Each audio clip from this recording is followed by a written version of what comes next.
పాలనలో రైతన్నకు దేశంలో ఎక్కడా ఇవ్వలేనంత భరోసా దొరికింది. రైతులకు చంద్రబాబు ఎగ్గొట్టిన బకాయిలు 6.19 లక్షల మందికి 5,942 కోట్లు అందించారు.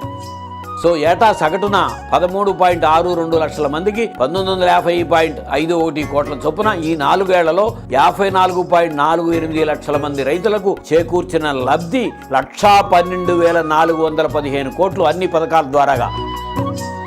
భూములు లేని కౌలు రైతులకు రైతు భరోసా అందిస్తున్న ఏకైక రాష్ట్ర ప్రభుత్వం.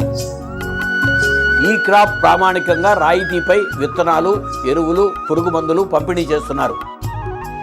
1,00,000 లోపు రుణాలు తీసుకుని చెల్లించిన రైతులకు వైఎస్ఆర్ 0 వడ్డీ పథకం కింద వడ్డీ రాయితీ జమ చేస్తున్నారు. వైఎస్ఆర్ రైతు భరోసా ద్వారా ప్రతి ఏటా 3 విడతల్లో ఇప్పటి వరకు 33,210 కోట్ల రూపాయలు పెట్టుబడి సాయం రైతులకు అందించారు.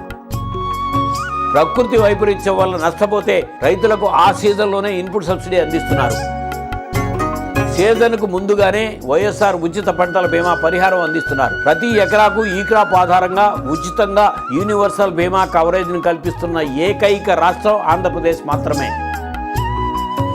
1-2 అన్ని రకాలుగా మేలు చేస్తూ రైతుల ముఖాల్లో ఆనందాన్ని నింపుతూ వ్యవసాయాన్ని పండుగలా చేసిన చరిత్ర జగనన్నది. సంక్రాంతి పండుగ అంటే వెలుగును ఆహ్వానించడమే. ఆ వెలుగు జగనన్న ప్రభుత్వంలోనే సాధ్యమవుతోంది. అందుకే జగనన్న ప్రభుత్వం వచ్చినప్పటి నుండి ప్రతిరోజు ఏపీలో సంక్రాంతిలే. రైతు రాజ్యం మళ్లీ జగనన్నతోనే సాధ్యమవుతుందని గ్రామంలోకి వెళ్లి సామాన్యుల్ని ఎవరిని అడిగినా సరే మళ్లీ జగన్మోహన్ రెడ్డి గారే మా ముఖ్యమంత్రి అని ముక్త కంఠంతో చెప్తున్నారు.